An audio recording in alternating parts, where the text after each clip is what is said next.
তো রিসেন্টলি একটা খবর পেলাম শফিককে নাকি জেল থেকে ছেড়ে দিয়েছে আর শফিককে নাকি ফাঁসি দিতে নিয়ে যাচ্ছে। আমার মতো জানা দুনিয়া তার কারো না হয়। আমার শিশু বাচ্চা, আমার এতটুকু বাচ্চা। আমার সন্তানটা তুমি ভালো রাখো, আমার সন্তানটা তুমি হেফাজতে রাখো, আল্লাহ তারা তুমি ভালো রাখো।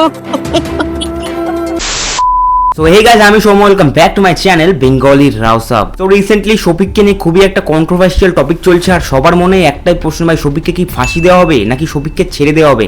কিছু কিছু লোক এমন বলছে যে শফিককে ফাঁসি দেওয়া হবে, আবার কিছু কিছু লোক এমন বলছে যে শফিককে ছেড়ে দেওয়া হবে। আমার মতো জানা দুনিয়া তার কারো না হয়। আমার শিশু বাচ্চা, আমার এতটুকু বাচ্চা। তো তোমরা এখন যেটা শুনলে, মানে যে ভয়েসটা শুনলে, সেটা কিন্তু সম্পূর্ণ শফিকের মায়ের অরিজিনাল ভয়েস। শফিকের মা কি বলেছে না বলেছে এটা জানতে গেলে কিন্তু আমার এই চ্যানেলটা অবশ্যই সাবস্ক্রাইব করতে হবে, ঠিক আছে? আর অনেকেই বলছে নাকি শফিকের ফাঁসি হয়ে যাবে, এটা কি আদৌ সত্যি সেইটা এখন আমি তোমাদেরকে বলবো। যারা এই কথাটা বলছে যে শফিকের ফাঁসি হয়ে যাবে, সেই কথার উত্তরটা এখন আমি তোমাদেরকে দেবো। আর কিছু কিছু এমন প্রুফ আছে সেইগুলো আমি তোমাদেরকে দেখাবো, সেটার জন্য স্টে টিউন। আর যারা যারা এখনও সাবস্ক্রাইব করোনি অবশ্যই ভাই সাবস্ক্রাইব করো আর কমেন্টে জানাও যে তোমরা কি এই বিষয় নিয়ে ইন্টারেস্টেড আছো, তাহলে আমি এর পরেও আর একটা ভিডিও বানাবো। অবশ্যই যদি তোমাদের ভালো লাগে নিচে অবশ্যই একটা করে কমেন্ট করবে সবাই। আর যারা এই কথাটা বলছে শফিককে নাকি ছেড়ে দেবে, ভাই তারা এই কথাটা কোথা থেকে জানতে পারছে আমি ঠিক জানি না, বাট আমি যতটুকু জানি যে তারা আর শফিকের মা বাবা, এদের দুজনের মা বাবাকেই তাদের সাথে দেখা করতে দেওয়া হচ্ছে না। তো ভাই বাইরের লোক, মানে বাইরের যে ইউটিউবাররা যারা তোমাদেরকে বলছে যে শফিককে ছেড়ে দেওয়া হবে এই হ্যানা তেনা, তারা কোথা থেকে খবর পাচ্ছে ভাই আমি তো জানি না, বাট এইটুকু আমি জানি যে তারা আর শফিকের মা বাবাকে তাদের সাথে শফিকের সাথে দেখাও করতে দিচ্ছে না। তারা পর্যন্ত জানে না যে শফিককে ছাড়বে কি না ছাড়বে।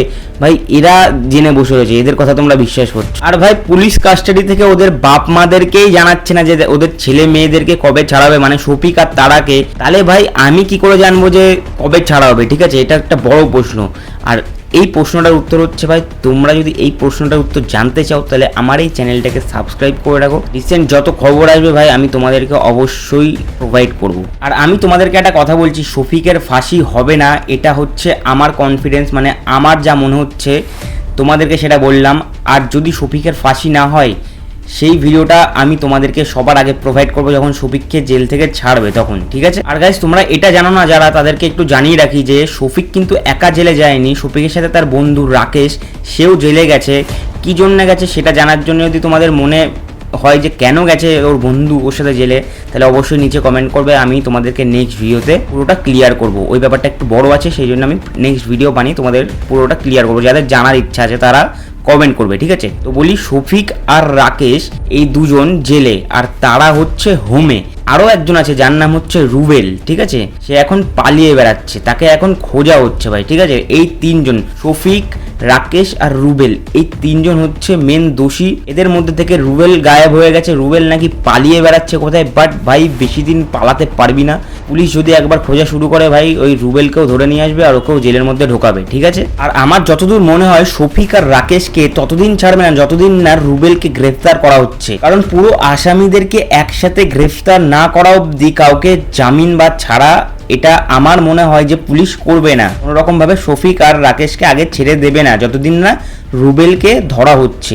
এবার তোমাদের এখানে কি মতামত, তোমরা কি বলছো সেটা নিচে অবশ্যই কমেন্টে জানিও যে আমি যেটা বললাম সেটা কি আদৌ ঠিক নাকি ভুল। তোমাদের মতামত তো অবশ্যই নিচে কমেন্টে জানাবে। সো এবার আরও একটা টপিকে আসি যে শফিক কি আদৌ ধর্ষণ করেছে তারাকে। তো সেটা নিয়ে যদি আমাকে পার্সোনালি কেউ প্রশ্ন করে যে শফিক কি আদৌ ধর্ষণ করেছে তারাকে, তো সেখানে আমি ভাই লজিক্যালি কথা বলতে গেলে একটাই মাত্র কথা বলবো যে শফিকের সাথে তারার বিয়ে হয়ে গেছিল, আর বিয়ে হওয়ার পরে সেটাকে কোনোদিন ধর্ষণ বলা হয় না। এবার কিভাবে সেই কেসটা নিল থানায় যে শফিক নাকি তারাকে ধর্ষণ করেছে, এই কেসের অনুযায়ী শফিককে গ্রেফতার করা হয়েছে, আমি কিছুই বুঝতে পারছি না ভাই। যতটা আমি শুনেছি যে এই কেসের মামলাতেই নাকি শফিককে গ্রেফতার করা হয়েছে। তো সিরিয়াস পয়েন্ট অফ ভিউতে তোমাদের সাথে একটা কথা শেয়ার করছি যে সবাই যখন বলছে শফিক দোষী, হ্যাঁ মানছি শফিক দোষী, কিন্তু শফিক যদি দোষী হয় তার সাথে মেয়েটাও দোষী হবে, কারণ শফিক একা একা কোনোদিন বিয়ে করতে পারতো না, মেয়েটা রাজি না হলে কোনোদিন শফিক একা একা বিয়ে করতে পারতো না।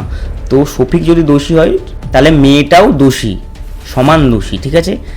নেক্সট এদের থেকেও বড় দোষ করেছে হচ্ছে এদের মা বাবা, কারণ এদের এখনো বয়স হয়নি, বয়স হওয়ার আগেই এদেরকে বিয়ে দেওয়া হয়েছে, ঠিক আছে? তো সবার আগে যদি জেলে ঢোকানোর দরকার ছিল কারোর, ভাই এদের মা বাবাকে ঢোকানোর দরকার ছিল, কারণ এদের এখনো 18 বছর বয়স হয়নি, তার সত্ত্বেও এদেরকে বিয়ে দেওয়া হয়েছে। আমার পয়েন্ট অফ ভিউতে যতটা আমি বুঝলাম, যতটা আমি বুঝেছি তোমাদেরকে জানালাম, আর তোমাদের পয়েন্ট অফ ভিউতে কি মনে হচ্ছে সেটা কমেন্টে অবশ্যই জানাবে। তো আজকের ভিডিওটা এখানে এন্ড করব। তোমাদের যদি ভালো লেগে থাকে অবশ্যই লাইক, কমেন্ট, শেয়ার, সাবস্ক্রাইব করবে। তোমাদের একটা লাইক, একটা কমেন্ট আর সাবস্ক্রাইব, আর যদি পারো বন্ধুদের সাথে শেয়ার করে দিও ভিডিওটা।